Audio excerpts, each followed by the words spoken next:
तो हाँ भाई, जैसे जैसे करके मार्वल की एक और सीक्रेट इन्वेजन सीरीज खत्म हो गई, जो किसी को पसंद आई तो किसी को बिल्कुल भी पसंद नहीं आई। वैसे इस सीरीज के फाइनल एपिसोड नंबर 6 की रॉटन टोमेटो रेटिंग जो कि 30% की है, उसे देखकर तो ऐसा नहीं लगता कि ये सीरीज किसी को पसंद आई होगी। जो रेटिंग इस सीरीज को किसी भी सिंगल एपिसोड को मिलने वाली बस रॉटन टोमेटो क्रिटिक्स रेटिंग वाली सीरीज बना देती है। जहाँ ये सीरीज मुझे निक फ्यूरी के कैरेक्टर की कम लग के बाकी सारे कैरेक्टर्स और स्पेशली ग्रेविक और गिया की ज्यादा लगी। जहाँ निक फ्यूरी के बाद प्रिसिला का भी इस सीरीज में ऐसा कोई खास रोल नहीं था, जिसको बस निक फ्यूरी की प्रीवियस लाइफ रिविलेशन और एक इमोशनल सपोर्ट की तरह यूज किया गया। पर इन सब के बावजूद सीरीज खत्म होने के साथ ही इसमें कई सारे अनआंसर्ड क्वेश्चन छूट गए हैं, जिनका ना ही इस सीरीज में कोई जवाब दिया गया है और एक तरफ से देखो तो ना ही उनका कोई सर पैर है। तो आज हम उन्हीं सारे अनआंसर्ड क्वेश्चन के बारे में बात करने वाले हैं। तो हेलो दोस्तों, और आपका स्वागत है मेरे सुपर हीरो फैक्ट्स की एक और वीडियो में। तो बिना टाइम गवाए वीडियो शुरू करते हैं। Question number 1, Nick Fury Skrulls का नया घर ढूंढने में फेल्ड क्यों रहा?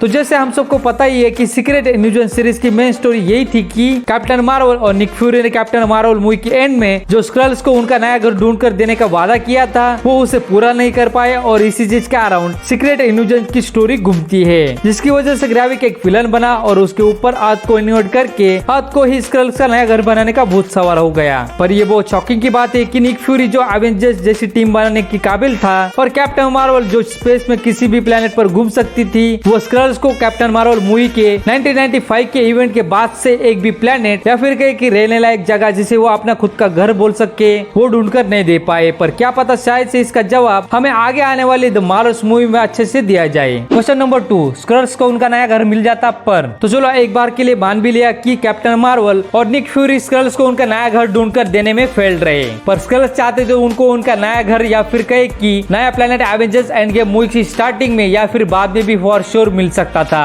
जहाँ हम सबको ये सीरीज रिवील करती है कि जेम्स रोड को भी स्क्रल्स हेडक्वार्टर में कैद करके रखा गया था और एक फीमेल स्क्रल उसका रूप लेकर उसकी सारी एक्टिविटीज कर रही थी। जहाँ मैंने जेम्स रोड कब से स्क्रल हेडक्वार्टर में कैद था इसके बारे में इस एक वीडियो में डिटेल से बात की है, आप उसको एक बार जरूर देख लेना, लिंक नीचे डिस्क्रिप्शन बॉक्स में है। पर अभी के लिए मैं आपको शॉर्ट में बता देता हूँ कि एक्चुअली में James Rhodes Captain America Civil War movie के बाद से ही स्क्रल्स की कैद में था, जिसका मतलब वो female Skrull Civil War movie के बाद की सारी मूवीज और एक्टिविटीज का पार्ट थी। जहाँ हम सबको पता ही है कि एवेंजर्स एंड गेम मूवी की स्टार्टिंग में सारे बच्चे कुछ एवेंजर्स थानोस को मार कर उससे इन्फिनिटी स्टोन लेने के लिए उसके गार्डन प्लेनेट यानी 0259S वाले प्लेनेट पर जाते हैं, जिनके साथ वो फीमेल जेम्स रोड स्क्रल भी थी। जहाँ पहुंचकर इन्फिनिटी स्टोन ना मिलने के बाद थॉर थानोस को मार देता है। पर यहाँ पर ध्यान देने वाली बात यह है कि थानोस के अलावा और कोई भी उस प्लेनेट पर बचा हुआ नहीं था। ऑफकोर्स मूवी में तो ऐसा ही दिखाया गया है, पर अगर वो फीमेल स्क्रल चाहती तो वो सारे स्क्रल्स को इस प्लेनेट के बारे में बताकर यहाँ पर ले आ सकती थी, क्योंकि ये प्लेनेट हर तरह से इंसानों के साथ साथ स्क्रल्स के लिए हैबिटेबल था। पर उस फीमेल स्क्रल ने ऐसा नहीं किया। क्वेश्चन नंबर 3, गिया ने किसका फेस यूज किया था? जैसे सीरीज में ये क्लियर हो गया है कि निक फ्यूरी की स्क्रल वाइफ प्रिसिला ने किसी ऐसी लड़की जो मरने वाली थी उसकी परमिशन से उसके मरने के बाद उसके चेहरे को यूज किया था। ग्रेविक ने उसने पहले खून किए हुए इंसान का चेहरा यूज किया था और बाकी सारे स्क्रल्स ने जो भी अभी जिंदा है और अर्थ पर रह रहे हैं उनके साथ उन्होंने जिनको भी कैद करके रखा हुआ था उनका चेहरा यूज किया था। पर ये क्लियर नहीं हुआ कि टेलस और उसकी बेटी गिया ने किस तरह से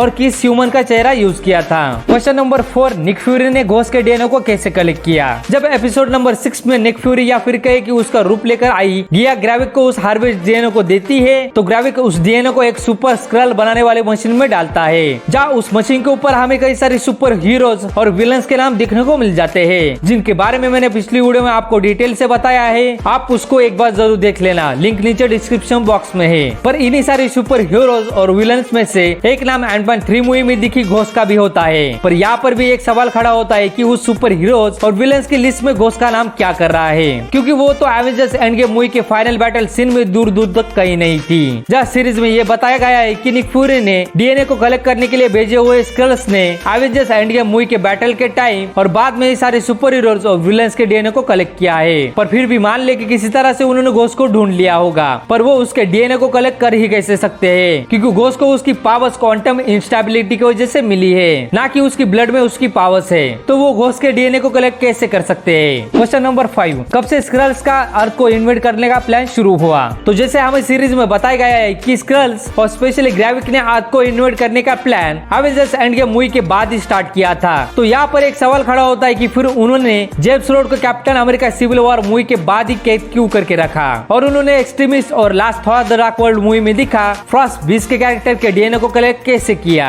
क्योंकि घोस्ट के कैरेक्टर की तरह वो भी दूर दूर तक एवेंजर्स एंड गेम मूवी के फाइनल बैटल सील में कहीं नहीं थे। तो फिर शायद से ये सीरीज का एक बहुत ही बड़ा प्लॉट होल हो सकता है, या फिर इसके बारे में एमसीयू के आगे की मूवीज और सीरीज में एक्सप्लेनेशन दिया जाए। क्वेश्चन नंबर 6, ग्राविक और गिया ने डीएनए हार्वेस्ट पावर्स को यूज कैसे किया। तो भले इस सीरीज के फाइनल एपिसोड में गिया और ग्राविक सुपर स्क्रल बने हो, पर यहाँ पर ध्यान देने वाली बात यह है कि ये दोनों उस हार्वेस्ट किए हुए सुपर हीरोज और विलन्स के डीएनए की पावर्स को एकदम प्रॉपर और एज इट इज यूज कैसे कर पा रहे थे। मेरा मतलब जब इस फाइट के दौरान ग्राविक इबोनी की पावर्स को यूज करता है तो वो उसे एकदम प्रॉपर और उसकी स्टाइल से उन पावर्स को यूज करता है जैसे इबोनी करता था, और साथ ही इबोनी की पावर्स के साथ ग्राविक के हाथ में इबोनी की अंगूठियां कहां से और कैसे आई। पर जैसे आपको पता ही होगा कि इबोनी को उसकी सारी पावर्स मैजिक को सीखने की वजह से मिली थी, ठीक आपने डॉक्टर स्ट्रेंज की तरह। फिर एक डीएनए की वजह से ग्राविक इबोनी के उस मैजिक को यूज कैसे कर पा रहा है, जहाँ मैं आपको बता दूं कि डीएनए की वजह से बस जिसका डीएनए यूज किया गया है उसकी एबिलिटीज पर्टिकुलर इंसान के अंदर आ जाती है, ना कि उसकी पहनी हुई अंगूठियां, उसकी मेमोरीज और उसने सीखी हुई सारी चीजें। क्वेश्चन नंबर 7, गिया ने ग्राविक को कैसे मारा। तो जैसे हमें सीक्रेट इन्वेंजन सीरीज के इनिशियल एपिसोड्स में ही पता चल गया था कि ग्राविक के पास ऑलरेडी कुछ सुपर हीरोज और विलेंस के डीएनए थे, जिसमें से एक डीएनए एक्सट्रीमिस्ट का भी था जो किसी भी सुटेबल ह्यूमन बॉडी को हील कर सकता था, जिसको हमने लास्ट आयरन मैन 3 मूवी में देखा है। फिर जब फाइनल एपिसोड में गिया और ग्राविक की फाइट हो रही थी तो ग्राविक और गिया के अंदर एक्सट्रीमिस्ट डीएनए होने के बावजूद गिया ने ग्राविक को बड़े आसानी से मार दिया। तो एक्सट्रीमिस्ट डीएनए के बावजूद ऐसा कैसे पॉसिबल हो सकता था, इसका एक्सप्लेनेशन एक हद तक एमसीयू ने दिया भी है कि किसी भी जोरदार अटैक से एक्सट्रीमिस्ट को मारा जा सकता है, जैसे आयरन मैन ने आयरन मैन 3 मूवी के इस सीन में किया था। तो वैसे गिया ने यहाँ पर कैप्टन मार्वल की एक जबरदस्त एनर्जी ब्लास्ट को यूज किया था, जिसकी वजह से एक्सट्रीमिस्ट डीएनए उसको हील नहीं कर पाया। तो बस मुझे सीक्रेट इन्वेंजन सीरीज में यही सारे अनआंसर्ड क्वेश्चन लगे, जिनका एक्सप्लेनेशन शायद से एमसीयू की आगे की किसी मूवी या फिर सीरीज में दिया जाए। अगर आपका भी इस सीरीज के लेकर कोई डाउट या फिर अनआंसर्ड क्वेश्चन है तो वो आप मुझे नीचे कमेंट सेक्शन में जरूर बताना, जिनका आंसर मैं जरूर से दूंगा। और साथ ही अगर वीडियो पसंद आई हो तो वीडियो को लाइक करे, शेयर करे, और अगर चैनल पर नए हो तो चैनल को सब्सक्राइब करके बेल आइकन जरूर प्रेस कर दे। हम मिलते किसी और वीडियो में, तब तक के लिए बाय बाय।